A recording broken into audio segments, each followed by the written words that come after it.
Les Enchanteurs de James Ellroy. Traduit de l'anglais par Sophie Aslanid et Séverine Weiss. Lu par Thierry Blanc.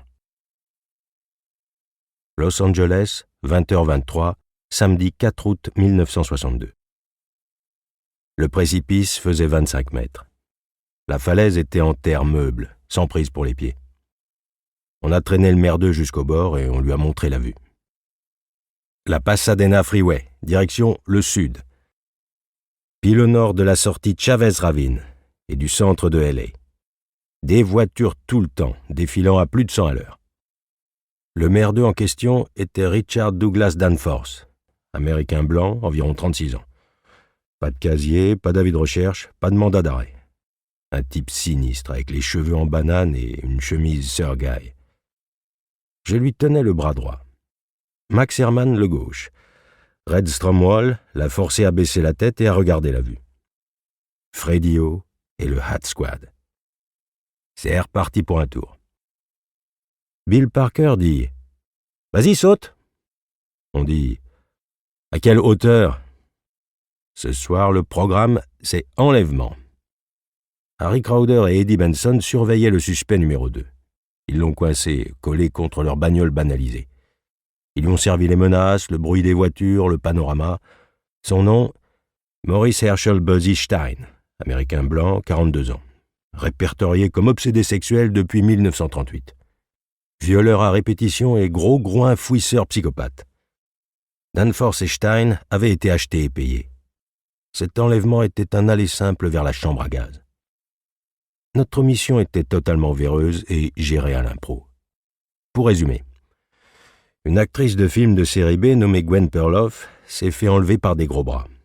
Le jour même, en fin de matinée. Elle vivait dans un immeuble de rue Pin près du Strip. 3 hommes l'ont harponnée sur le trottoir. Ils portaient des masques de Fidel Castro. Plusieurs témoins les ont vus. Ils ont fait monter la fille dans un véhicule garé en double file et ont foncé vers le sud. Le dit véhicule était une Dodge de 1958 ou une Chevrolet Nomade de 1956. Miss Perloff joue les seconds rôles dans des films d'horreur et ceux où l'on se trémousse sur des danses à la mode. Esclave sous contrat de la 20th Century Fox. Le Strip se trouve dans le secteur du comté. Les hommes du shérif de L.A. ont chopé l'appel, mais Daryl Zanuck, le roi de la Fox, a été rencardé. Une inconnue l'a appelé. Elle a balancé Danforth et Stein et révélé l'emplacement de l'une de leurs 2 planques à filles.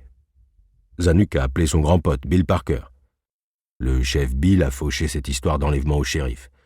Il a envoyé Freddy et Lehatz dans une baraque près de la 6e et de Dunsmuir. On a pincé Danforth et Stein. Ils avaient planqué Perloff ailleurs. Danforth et Stein ont refusé de dire où. Stein a dit qu'il y avait 3 autres ravisseurs toujours dans la nature. C'était eux qui avaient fait le coup, pas Richie et lui. Et puis Stein l'a bouclé. Harry et Eddie l'ont cogné avec des gants lestés de plomb. Stein a continué à la fermer. Danforth idem. C'est ça qui a rendu nécessaire la menace de mort et le show du précipice.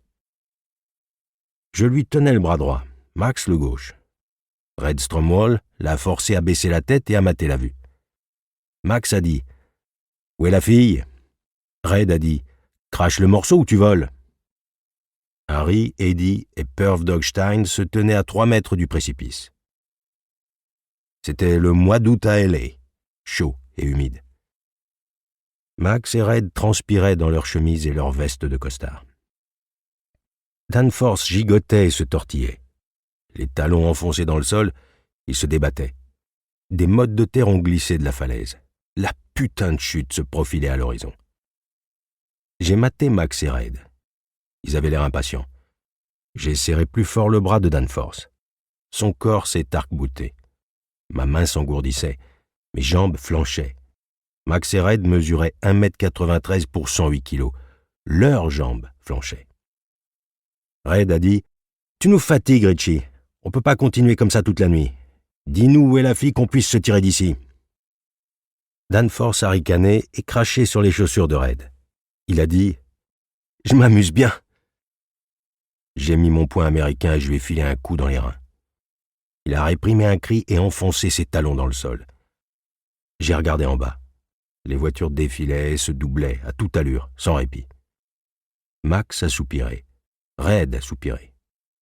Max a dit « Balance-le, Freddy !» Ils l'ont lâché. J'ai poussé Danforth de la falaise.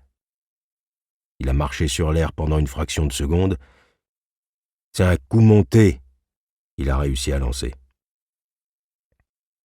Je l'ai entendu heurter le toit d'une voiture. J'ai entendu des freins crisser. J'ai entendu des roues lui passer sur le corps. Des phares l'ont éclairé de partout. Une grosse Cadillac criarde l'a traîné contre une glissière de sécurité et lui a arraché les pieds.